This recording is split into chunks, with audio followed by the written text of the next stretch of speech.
Competencies and Global Talent Management Editor by Carolina Machado.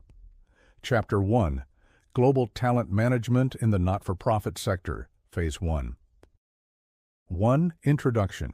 This chapter examines talent management, TM, in not-for-profit organizations, NFPs, with a focus on mission-driven organizations, GODs.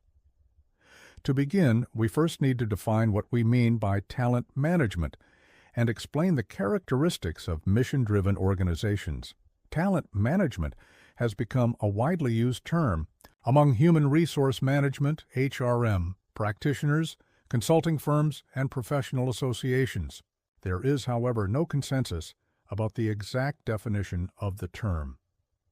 Broadly speaking, there are exclusive and inclusive approaches. The exclusive or elitist definition proposes that TM is a set of policies and practices aimed at managing a relatively small group of employees whom the organization considers as essential for its superior performance. It is argued that the talents are only a small proportion of the workforce who exert a significant impact on the performance of the organization. These are usually key technical specialists, senior management, and other individuals with high potential. The inclusive approach, on the other hand, assumes that all, or at least most, of the employees have talent, and that the task is to manage them all in ways that will bring out and develop those talents. This brings the definition very close to that of previous definitions of HRM. Regardless of the approach, TM focuses on the attraction, identification, development, retention, and deployment of talent, 256. It looks to the future as well as being concerned about the present, aiming to groom potential future leaders. The notion that organizations need to invest extra time and energy to retain employees who rank at the top in terms of capability and performance is not new, but has become increasingly popular since organizations increasingly believe that individuals who are disproportionately more productive than their coworkers can help them to gain competitive advantage. LAMEs, multinational enterprises, MNEs, in particular, have realized that they have to spread their net beyond locally available talent, thus connecting TM with the additional complexity of global HRM. 11. By far, the majority of TM work has focused on those businesses whose raison d'etre is profit. Mission-driven organizations are different. NFPs do operate within the capitalist system, and though they are not beholden to shareholders, they must operate efficiently enough to make sure that their outgoings do not exceed their incoming financial resources. But for NFPs, money is just a means to an end. They hope to be able to use their money for other purposes, and critical questions are raised if they have too much surplus of income over expenditure. They have what has been called a distribution constraint. Seeds. They are judged by themselves and others on how far they are able to make progress towards their mission. The missions can be very varied. Some of these organizations have huge and highly laudable missions. The United Nations, UN, aims for world peace. The European Union, EU, aims to bring the states of Europe together into an ever closer union. The Save the Children Fund aims to save children's lives. We fight for their rights. We help them fulfill their potential. Other NFPs have more modest missions to make sure no one in our area is alone at Christmas. Some NFPs are part of the public sector charged with carrying out the administration of the public systems and with meeting certain objectives aimed to ameliorate or improve citizens' health, welfare, or well-being. Others are deliberately non-governmental. They may be supported by government grant aid, by wealthy individuals, or the public in general, and their objectives may range from encouraging musical appreciation to the preservation of a language, to running local sports competitions. Some are controversial, organizations trying to preserve the privileges of particular ethnic groups, or to advance particular religions, or to change drug legislation, for example. TM in NFPs will differ from TM in profit-driven organizations. In the relatively new TM field, this is one of the many areas of inquiry that have been insufficiently explored. In this chapter, we address this gap and analyze TM in mission-driven organizations. Our aim is to identify the main features of TM in NFPs with the intention of opening up new avenues for future research. We restrict ourselves to TM in NFPs that organize across national borders. Such organizations might recruit someone in one country, train them in another, allocate them to work in a duty station in another country, and then promote or reassign them to yet another geographic location.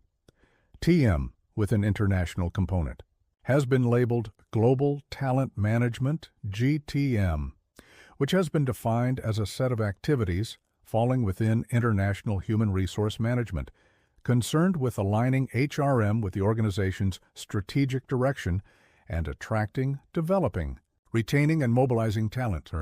The definition is taken from profit-focused MNEs but fits the context of NFPs too and realistically captures their TM activities. Managing talent globally includes expatriation, force, and other forms of global mobility management. 15. Through our case studies, we explore how far NFPs make use of talent spread across different geographical locations. Diversity of talent management in mission-driven organizations. This section uses 3 case studies to examine the diversity of TM in NFPs. There will be differences in the TM policies of NFPs depending on the nature of the work they do. Our case studies are drawn from 2 main sources of data. A. Information provided by organizational members through semi-structured interviews, and B. Information posted on the organization's respective websites. We cover the following: TM at Médecins Sans Frontières, MSF, TM at the United Nations Children's Fund, UNICEF, Joint TM at United Nations Office for the Coordination of Humanitarian Affairs, OCHA, and the United Nations Development Program, UNDP. We use the same structure for each case. We begin with a brief overview of the organization. We consider how the organization defines talent and talent management. We discuss the organization's approach to attracting, developing, and retaining talent. We explore the uses of technology to facilitate the TM process. 5. We present our interviewees' views about the future of TM at their organization and the challenges that they need to overcome to establish TM as the formal system for managing talented employees. TM at MSF 3.1 Organization. Overview. Médecins Sans Frontières, MSF, is comprised of 24 associations coordinated by MSF International, whose secretariat is based in Switzerland. It is a neutral, non-governmental body, largely funded by private donations. Established in 1971 with the purpose of delivering emergency medical care to individuals caught in crisis due to natural disasters, armed conflict, and epidemics, MSF does not take sides in armed conflicts, but does speak out publicly were it finds that aid systems are not being utilized adequately or are being diverted for political reasons. It employs a large number of health professionals and logistical and administrative staff to achieve its mission. MSF employs both expatriates and predominantly locally hired staff. Definition of talent and TM has just been introduced at MSF and is in an early phase of implementation without, as yet, formal rules, practices, and policies. According to one of our interviewees, people have integrated what they believe the organization does. It is something very implicit and sometimes very informal.